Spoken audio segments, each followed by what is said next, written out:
First it was Anthony Santander, then it was Jurickson Profar, and now Jack Flaherty. Free agents are signing on bargain deals, and the Mets are missing out. Is there a bargain left to be found in free agency? We're going to talk about it on today's show.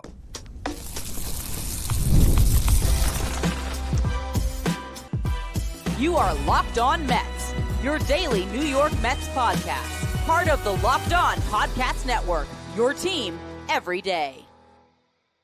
Hello to all you amazing Mets fans. You're watching Locked On Mets, part of the Locked On Podcast Network, your team every day. I'm your host, Ryan Finkelstein. If you want to find any of my work, follow me on X at Finkelstein Ryan. You can also find some of my writing at justbaseball.com, where I work as the managing editor. Super Bowl 59 is here, and there's no better way to make every play more exciting than with FanDuel Sportsbook. New customers can bet just $5, and if you win, you'll score $200 in bonus bets. Download the app or head to FanDuel.com to get started. Well, Jack Flaherty is off the board, and he has signed a 2-year, $35 million deal to return to the Detroit Tigers. And that contract is actually not too different than what Frankie Montas got from the Mets. Montas, 2 years, $34 million. So is Jack Flaherty, who started game one of the NLCS against the Mets for the Dodgers last year, only worth $1 million more than Frankie Montas? What is happening? Did the Mets maybe rush the market when they didn't need to, and they should have waited back because now free agents are falling to bargain prices?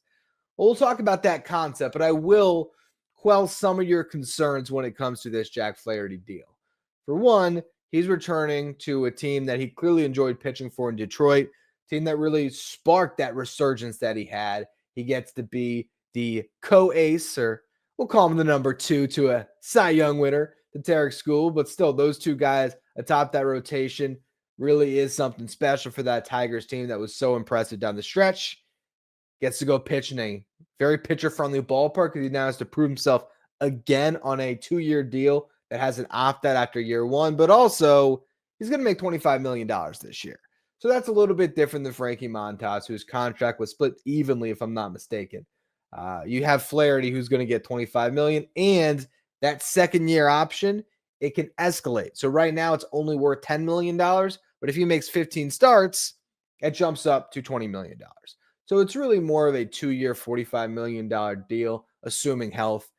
The Tigers get a little bit of a injury protection in that contract because if he is hurt, well, at least you get him at a discounted price in year 2 at $10 million. But that's also a safety net for Flaherty if he gets hurt. So overall, it's a really good deal for the Tigers, but it also is a testament to where the free agent market is right now, where we are now, at this point, like 10 days away from pitchers and catchers reporting. And so guys are ready to take some bargain deals to get a contract signed so that they know where they're playing and they can start their season on time. And this is where you can jump in and get some really good value on the free agent market. We saw prior to this, Jurickson Profar go to the Braves on a 3-year, $42 million deal. I thought that was about fair market price. I predicted going into the offseason that he would sign a 3-year, $45 million deal. I thought he would get that 3-year security, but he wouldn't get a crazy amount of money. I thought $15 million where the price would probably fall, or $15 million per year, I should say. It fell a little bit below that to $14 million per. Still, I think if you just look at the production that Profar provided last year in a vacuum, that's a pretty good contract that the Braves were able to sign. And then you have Anthony Santander, who took a 5-year deal worth $92.5 million, but with so much deferrals that the present day value was $68.5 million. If you told anybody at the beginning of the offseason that when it came to average annual value for the luxury tax, Anthony Santander could be had at $13.7 million, nobody would have believed it. But he held out on the market for a long time. He wanted 5 years. Clearly, he got his 5 years, but by deferring 2/3 of the contract. And then you even have Ha-Seong Kim. I actually thought this guy was going to get a 5-year deal. I thought just because of his age, I think he's 29 years old. I really imagine that Ha-Seong Kim was going to get a longer-term deal. Granted, he's dealing with a shoulder surgery he just had. But if Ha-Seong Kim has proved anything since coming into the big leagues is that he is going to be a war machine. And I'm not talking about actual war. I'm talking about Fangraphs wins above replacement, or even Baseball References wins above replacement. The defense for Ha-Seong Kim is so good that he's going to just have a baseline of at least being a 2.5 win player, and the ceiling of being much more than that. So the fact that he only got a 2-year deal with an opt-out, even that seems like a little bit of a bargain. So that leads me to the big topic of the show today. Are there any bargains that are out there that the Mets should be jumping on? If we look at the free agent market right now, there's obviously still the two big names, the Boris 2 for this offseason, Pete Alonso and Alex Bregman. And we have talked about Pete Alonso enough. We don't need to spend any more time on it without any news attached to it. There is a chance that that becomes a bargain deal from the Mets. We just don't know what that contract is going to land at. Alex Bregman, I think there is a possibility that he signs a deal for an average annual value less than many expected, but only because he seems to want that long-term deal. Alex Bregman doesn't feel like the free agent at this point that is looking to reset his market. Seems like he wants to get 7 years, 8 years if possible. Don't know if that's on the table. We know a 6-year deal is on the table. Maybe a Tigers team that just signed Flaherty can get in on Bregman. They've been linked to him all off season. Maybe they eventually cave on years and they put 7 or 8 years in front of them at a lower average annual value, and the net amount of money overall is enough that Bregman decides to sign, and it turns into a bargain relative to average annual value. But again, the scope of the deal being that long, I still wouldn't even call that a bargain. So if we're really talking about bargain shopping and you're going through the bats that are left, sure, you could sign a Justin Turner or an Anthony Rizzo or any of these guys that were below average players or league average players last year. Even, a Jose Iglesias, who was great last year, but it doesn't seem like he's the type of free agent that really gets rewarded in this market. You can sign any of those guys really and consider it a bargain based on whatever price they end up coming over on. I mean, there was the reports about Mark Canha getting a non-guaranteed deal from the Mets. If he signs that, if he signs a split contract where he could be in the big leagues or he could be in Syracuse to start the year, that would be an absolute bargain. But I'm looking for guys that are really impact players here. And when it comes to free agent bats, there's one name that jumps out, and that's Randall Grichuk. Randall Grichuk would be the ideal platoon partner for Jesse Winker.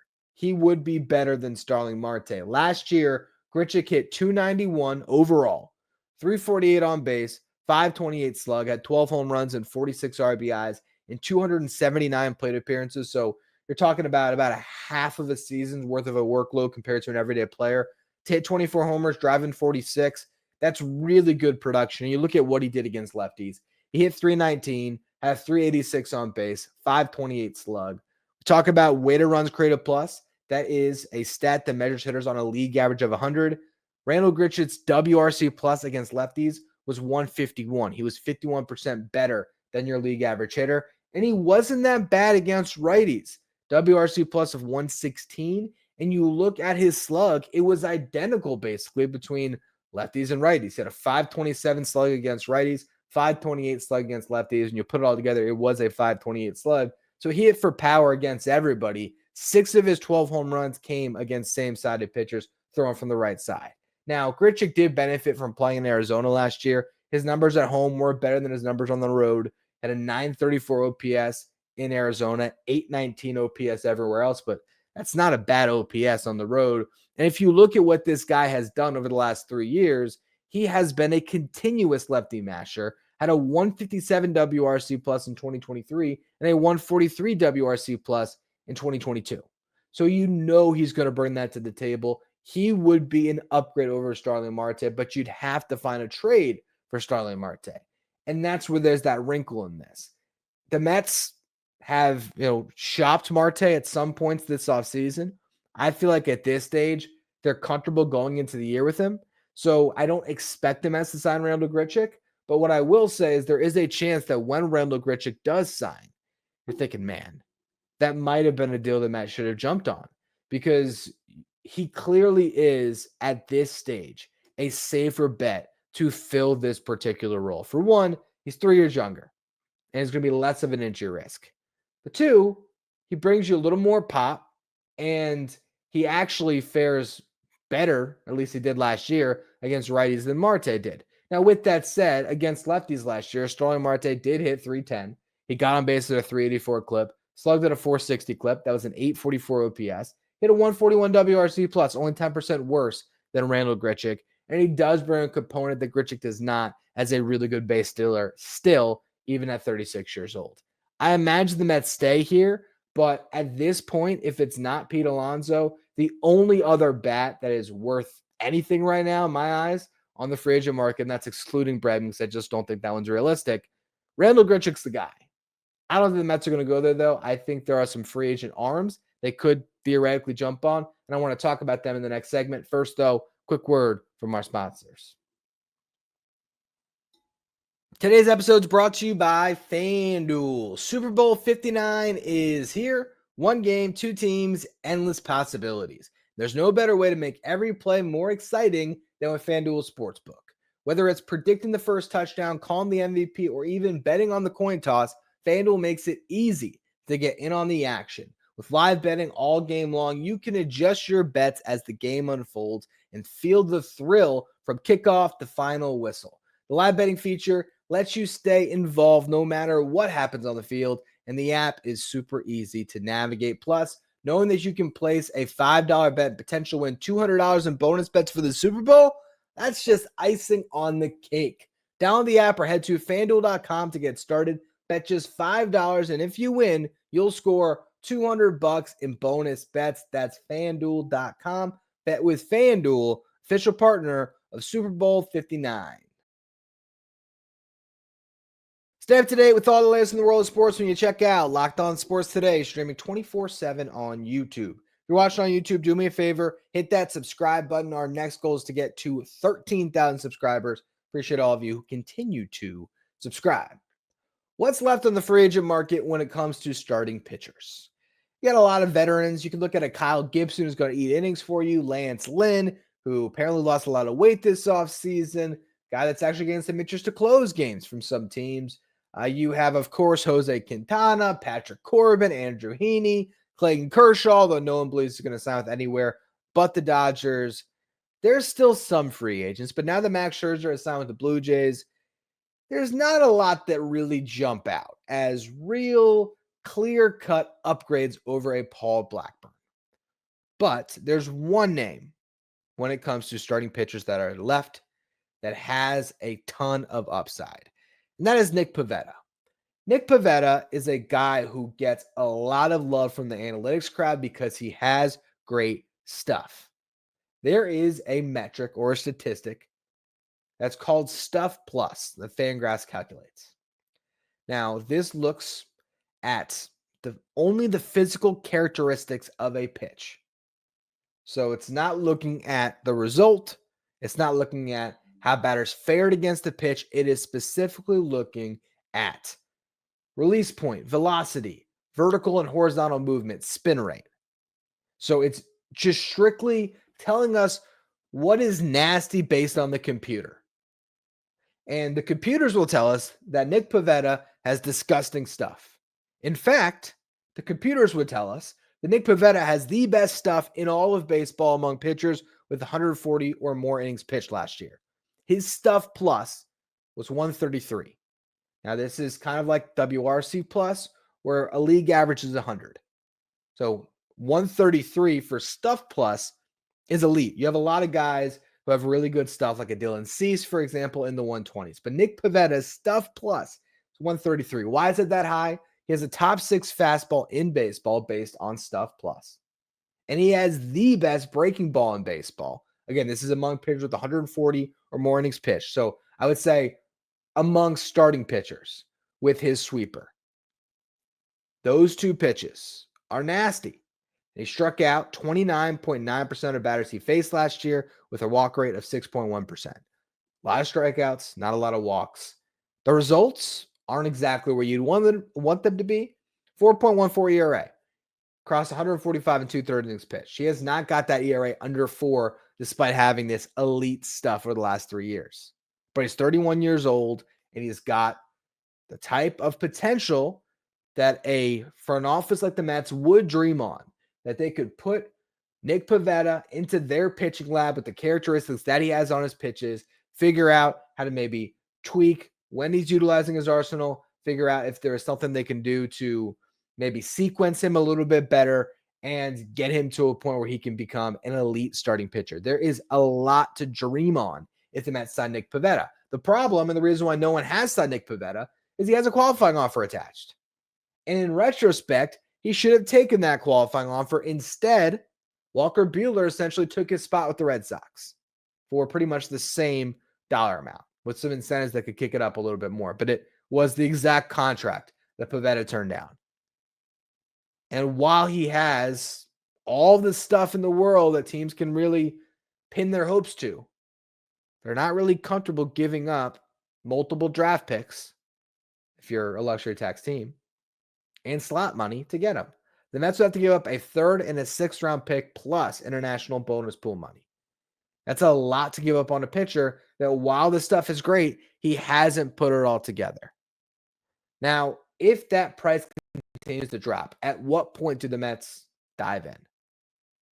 You've already lost your 2nd, your 5th pick and bonus pool money. How much do you value Nick Pivetta and what he can mean to the rotation? I would assume not enough. I would assume that the Mets would look at that situation and say, you know what? Yes, Nick Pivetta has the potential to be great. Let's let somebody else sign him. And if it's a non-contending team, maybe we can trade for him at the deadline. Right now, we're going to stick with our depth. I don't think the Mets will push the chips in for Nick Pivetta. But similar to Randall Grichuk, these are the free agents that are left on the market that are probably going to sign contracts where you're going to be a little bit frustrated when you find out the number, because they're going to get a deal that is way below what their market value should be. Because for Grichuk, he's still technically a short side of the platoon bat. Granted, he proved he could hit righties last year, but the larger sample was, I feel like the last 3 years, he's only going to hit lefties. For Pivetta, great stuff, a lot of strikeouts, some nasty pitches to look at, but the results haven't quite been there, and he has those comp picks attached. If Nick Pivetta didn't get the qualifying offer, I think he would have gotten a really good deal at free agency. I think he would have gotten multiple years with opt-outs, and he would have done very well for himself. But instead, he's kind of stuck in no man's land. And Jack Flaherty, luckily, did not have a qualifying offer attached. Otherwise, he might be in the exact same boat. But since Flaherty got traded midseason, he wasn't burdened with that qualifying offer. So we'll see what happens for Pivetta. Luckily for him, actually another thing to mention about that too is, with Flaherty, the Tigers can look at this contract and say, if he opts out, we can actually extend a qualifying offer to Jack Flaherty. Because in his 2 walk years, 2023 and 2024, he got traded midseason both times. So he still has not been extended that qualifying offer. For Pivetta, now that he has been, he doesn't have to be burdened with it again. But for a team that's signing him, makes him even less attractive. Because now I'm giving up stuff for him. I'm not going to get anything back unless I trade him at the deadline. So Pivetta is a very interesting case. I think he could help the Mets. I don't know if they will bite. The guy that they might sign at a bargain rate is Jose Quintana. And I think the price would have to get to a point where the Mets would just have to really think about it and say, you know what? Wouldn't we rather have Jose Quintana than Paul Blackburn? And then you have to line up a trade. It would basically be a glorified DFA. But can you find a team that wants Paul Blackburn? I think it's over $4 million, but it's not quite 5. It's somewhere in the middle there. Is there a team that's looking to acquire some cheap starting pitching that you can trade Paul Blackburn to for a player to be named later? Just basically just move the money off your books. And then you sign Jose Quintana and bring him back. I think that Quintana coming back on a contract similar to what JD Martinez signed for last year. Martinez got 1 year, $12 million, but $7.5 million was deferred. So that tax number got to a little above $9 million. Something like that, where all of a sudden, and when you're talking about luxury tax and the penalties, if you can clear Blackburn's money and it's only adding, $4 or $5 million to your luxury tax bill, and you just think about, say, you know what, Quintana as a leader, as a guy that we can count on to throw a bunch of innings, he's worth it at this price. Let's bring him back. Because all of a sudden, you add Jose Quintana back into this rotation. Clay Holmes becomes your 6th starter. Griffin Canning's in your bullpen. That's fine. Tyler McGill is in Syracuse. Jose Budo is probably in your bullpen as well. You have a rotation 1 through 6 that doesn't have the frontline starter that you love, but the depth is just so much better.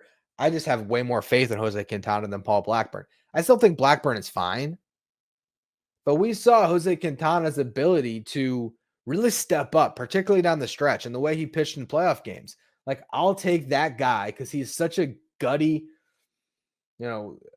competitor where he just, even with, subpar stuff, attacks the zone and just has that pitch ability that feels like he can be timeless, even though there was a few spurts of last season where you were wondering, has this guy washed? But he always came back around and figured it out. And yeah, he's not going to fare well going up against the Dodgers with that team and that lineup. But can Jose Quintana make 30 starts for you and give you 150 really good innings? I think he can. So that's one name I would just watch, because now that you see Scherzer off the board, who knows what teams are going to jump in still for a starting pitcher. But I don't know if there is that $13 million deal out there for Jose Quintana. And as his price drops, the Mets have to consider it, especially if Quintana wants to come back. And maybe we'll take even more of a discount. If he just decides, I'm not getting what I want here in free agency, and he calls the Mets up, or his agent calls the Mets up and say, hey, we're offering him up at this rate. Maybe it's just a price that's too good to pass up. I think there is a world where that happens. I think that's probably the only free agent starting pitcher I could see the Mets really moving for. Otherwise, I think you're really looking at that trade market, and we'll see if anything ever materializes on the Dylan Cease front, or if there's another starting pitcher that could be had. Eric Fetty might be moved from the Cardinals. There's a couple names out there. I don't know if there's any that would really interest the Mets too much. It might just be Cease, and it might be, if the Padres price falls to a place where the Mets are comfortable. But if you're looking at bargain free agents, I would say that Jose Quintana is the best the Mets might be able to do on the starting pitching front, unless they're willing to give out those comp picks and get a Nick Pivetta. But there's still the bullpen. Are the Mets done adding, or is there a name or two that jumps out as arms that are worth giving up that roster spot for, potentially moving on from some guys that are already on your roster to get a better arm to pitch and leverage? I'm going to talk about a few options in just a minute. First, though, quick word from our sponsors.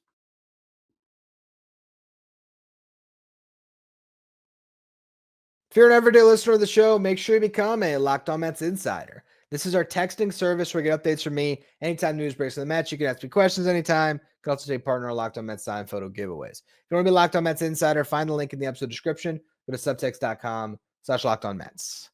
Now, if you look at the free agent market right now, there's some big names like David Robertson, Kenley Jansen, Craig Kimbrell.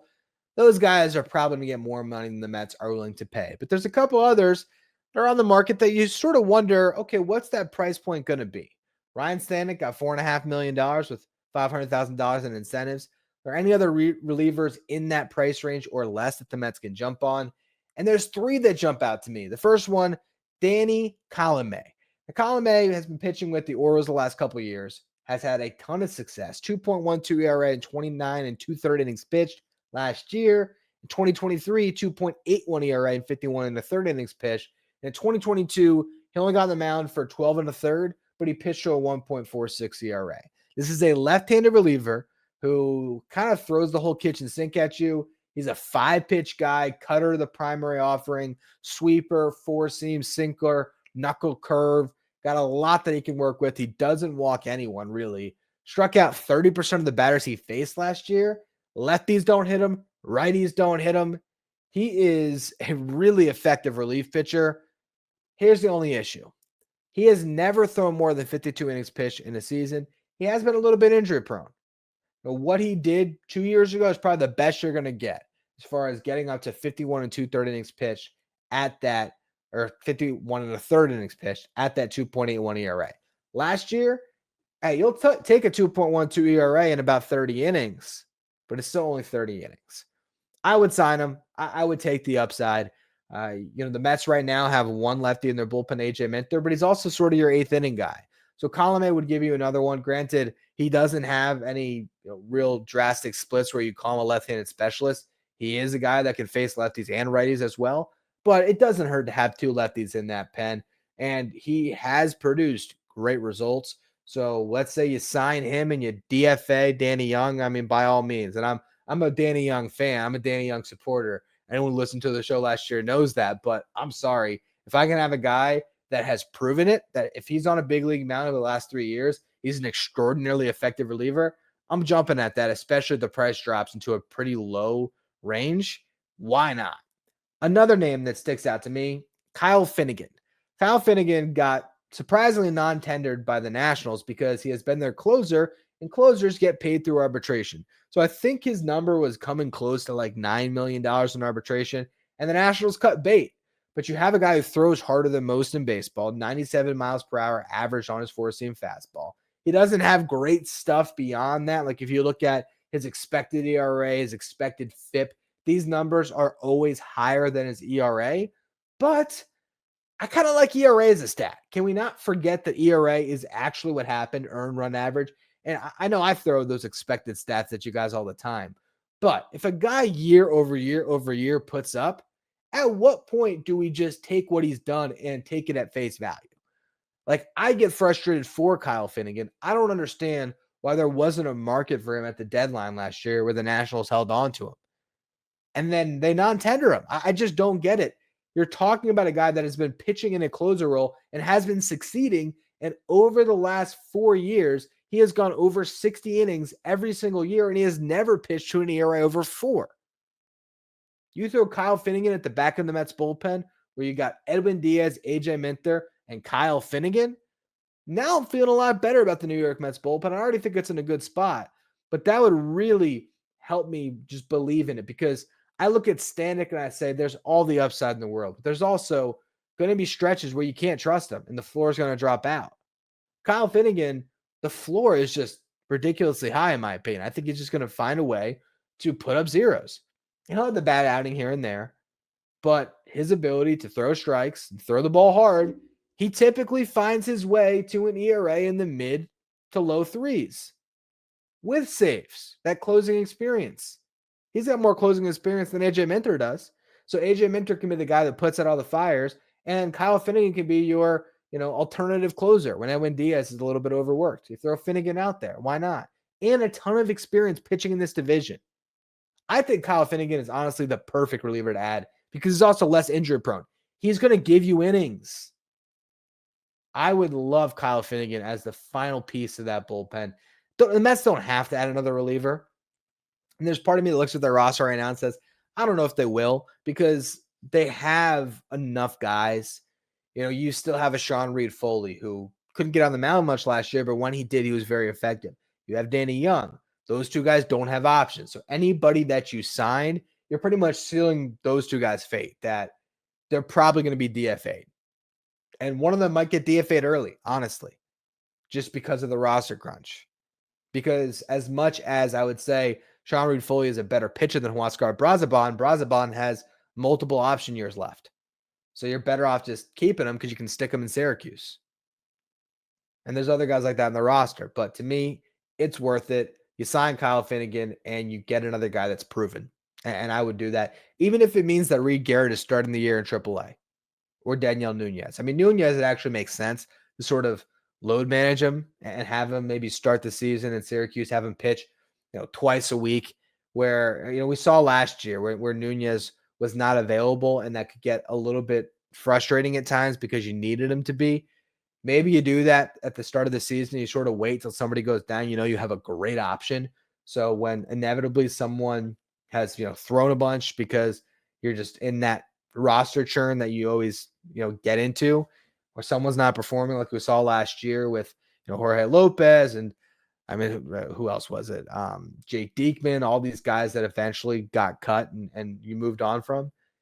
Same thing here. Once one of those guys you move on from, whoever that ends up being, let's say Sean Reed-Foley does make the roster. If he's not performing or he gets hurt, you got Nunez to slide in. To me, Finnegan is a worthwhile guy to pursue. And I think of all the names that we've gone through on the show today, I'm kind of talking myself into Finnegan more than anybody else, to be completely honest. The last one is Jacob Junis. Now, Jacob Junis, multi-inning reliever, so he brings that to the table. Guy that has starting experience, so you can slide him into your rotation in a pinch. 2.69 ERA last year, 3.87 ERA the year before, and his whip last year was 0.85. This guy just throws strikes. He pounds the zone. He's got a slider he throws 45% of the time. Sinker he throws a ton of as well, and then he sort of mixes it up with a four seam and a changeup every once in a while. But he really is slider, sinker as his primary offerings, and he just pounds the zone and gets outs. I mean, last year the ERA was spectacular. I don't know if I would expect that, but Jacob Junis is a guy, if you can get him at the end of this offseason at a couple $1 million and plug him into the long man role in your bullpen, it's almost why I don't like the Griffin Canning signing, if I'm being completely honest, because these guys are just available now still. I'd even prefer over Griffin Canning.